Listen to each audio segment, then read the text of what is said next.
I'm Ellen Baumler. I'm a historian, and I'm here to sign my latest book with my co-author. And I am retired from the Montana Historical Society after 26 years there, and have written a number of books, and this is a favorite, and so we hope that people do enjoy it. All right. My name's John Axline. I'm also a historian and co-author of this wonderful book with my colleague and friend Ellen Baumler, and I'm a longtime Helenan. And this book gave us the opportunity to really explore some subjects that we were interested in, but hadn't really the excuse to go look at them any deeper. Well, we got stories about ghosts, which that's we got to do that, and stories about the Benton Road and some of the buildings or places associated with that.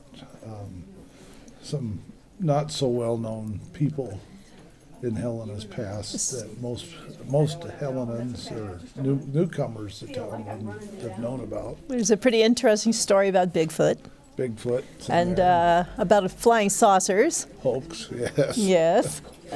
But a little bit about the House of the Good Shepherd, which I think we all know about, but don't know the details. And so we just explored a lot of subjects that we were mostly just interested in and thought other people might be as well.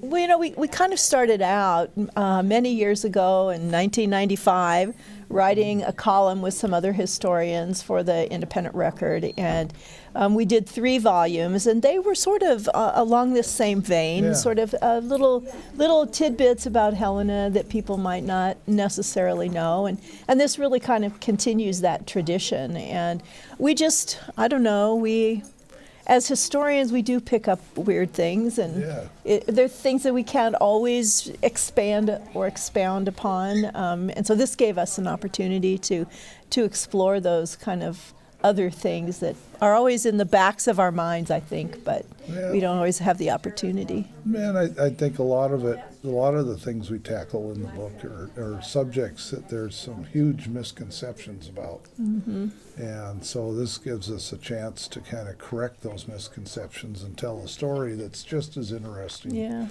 as maybe the I don't want to say falsehoods, but the folklore. Yeah, the Benton Road is one, and the Chinese community is another one. There's an essay on that, and of course one of my favorites, Ladies of the Evening. There's a chapter on that too.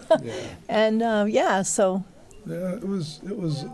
I don't know what we use for resources mostly. It's just newspapers. Mostly newspapers, and those first-hand accounts like that. A lot of people who remember stuff. Yeah. A lot of memories, things we may have heard about. Some archival information, people's reminiscences, and that kind of thing. And you sort of get a thread, and then you try to trace it out, in the city directories or in the archives. And it's a lot of fun. Yeah. It wasn't work at all. No, not at all. And especially, when we form a good partnership, and we've always wanted to do a project together, and I think this is really the first one that just the two of us have done, and it's been a lot of fun. We're always already talking about maybe a volume 2. Yeah.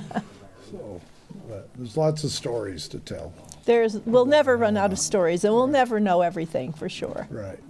And basically, I think people will read these two and say, well, you didn't talk about this, or I know something different than what you have written. And that's great, too, because I'm sure we make mistakes once in a while. All historians make mistakes, I don't know. We don't make very many. Not too many. Well, I think I'd like to say something. We dedicated the book to 4 of our colleagues that were involved in the original quarries, more from the quarries of Last Chance Gulch. And, we're hoping that they would approve of the work that we've done here in this book as well. And also it's kind of relit our memories of that time. We miss them, and they really were instrumental in giving us the push that sort of got us all started.